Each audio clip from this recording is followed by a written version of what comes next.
There was a Roman law called the Lex Cornelia,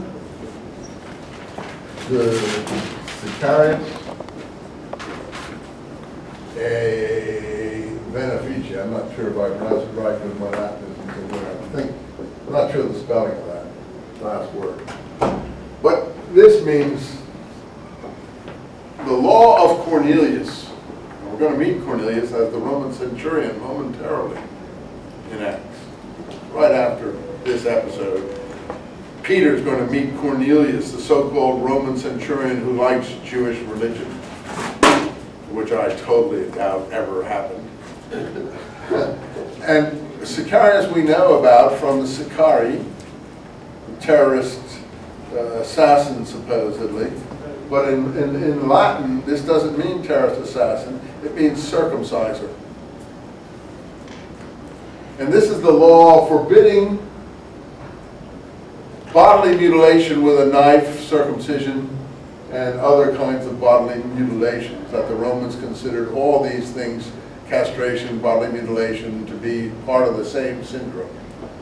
And that's what I think the eunuch here is all about. That it's a ribald joke on the fact that the issue of circumcision was important to Queen Helen's family. And this book knows that. But it is obscuring things in its odd way. Now there is a Queen Candace in Roman geographical history. That is certainly true. And you'll find it in two books. One is all in my book, James. One in Strabo, who had a geography in the BC period. And the other person who drew on him, Pliny, who was a Latin geographer, who drew on him in the 70 AD, 75 AD period. Pliny was killed in the eruption of Vesuvius. And his son, Pliny the Younger, actually talks about that eruption and tells us a lot about how the refugees were huddled along the Naples Bay, and how some of them escaped in boats, and how frightening it all was and how horrible it was. And I think he lost his father in that, and so on and so forth. And Pliny the Younger is also mentioned in this book as someone very close with Trajan, who was a governor in Asia Minor under Trajan, and actually was supposed to bring Christians up for investigation, but when he investigated them, he found they were not doing anything wrong. And but the interesting thing was that they were interested in the issue in the James correspondence that we'll come upon, things sacrificed to idols. That's all in Eusebius about Pliny the Younger and his correspondence with Trajan. But that correspondence does still exist, and if you want to look at it, look in your Eusebius book, you'll see the material about Pliny and Trajan. But this is, his father was a geographer. His father knows about the Essenes. He says the Essenes were above En-Gedi. En-Gedi is along the Dead Sea, and that's interesting that we have testimony from a Roman geographer.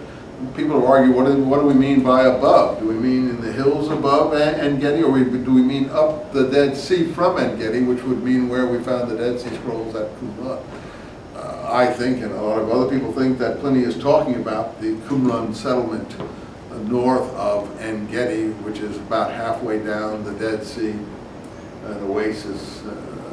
You've been there, haven't you? It's a very beautiful oasis, isn't it? So all this is extremely interesting in terms of geography, but both of them mention, and by the way, it's from Strabo and Pliny that we find out that Edessa, the city of northern Syria, was first called Antioch. That there were 4 Antiochs, and that Edessa was called Antioch by Calirho, Antioch by Calirho, which is the name of the river going into the Euphrates at that point. So there were 4 different Antiochs.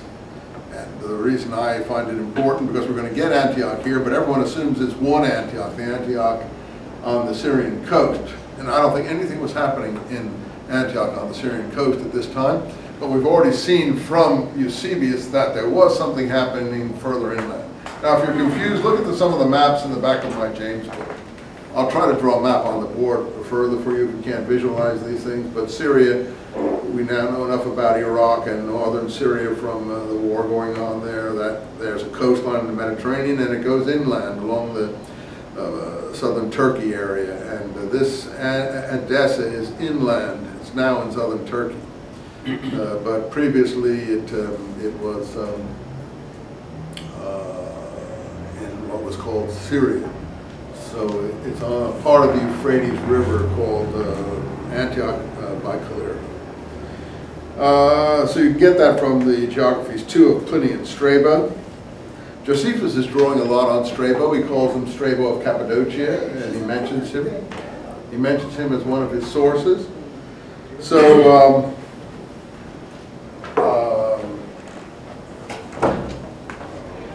he mentions him as one of his sources. They do mention a Queen Candaces, if you want the Greek here. But she was from Nubia, in what's present-day Sudan, on the Nile River at the very south of Egypt. And she, last we hear of her, she functioned in 20 BC. So I think that's where they get the name of this queen, but she didn't live at this time. A lot of people say, oh, she had descendants also called Candac. Well, there's no record in Pliny of that. And she's functioning around in the 30s or 20s BC, not the 30s and 40s afterwards. So I think the name is taken from Pliny. She's not queen of the Ethiopians. She's a Nubian queen. But there's no indication that there was any relations between there and Jerusalem of any kind, and the Nubians certainly did not become Christian at this time. I think that the whole thing relates to a queen, a very important queen, Queen Helen. Now, the Roman historians called all these people Arabs, funnily enough. Every one of these people, Queen Helen, all the others, all these areas were Arab. They saw Arabia stretching all the way up through Syria and Iraq into northern Iraq, the way we do to some extent now. And all these people were Arabs. And for them, all of them would have been, if you like, for lack of a better word, black. Like Ethiopians, dark. This is actually to some extent a racial slur for them. So instead of Ethiopian, I would read Arab. The Ethiopian, I think, comes from the Queen of Sheba. The name comes from the Pliny Strabo geographies. But the episode comes from Josephus and the Talmud, to my mind. What is the episode? There, the episode has to do, of course,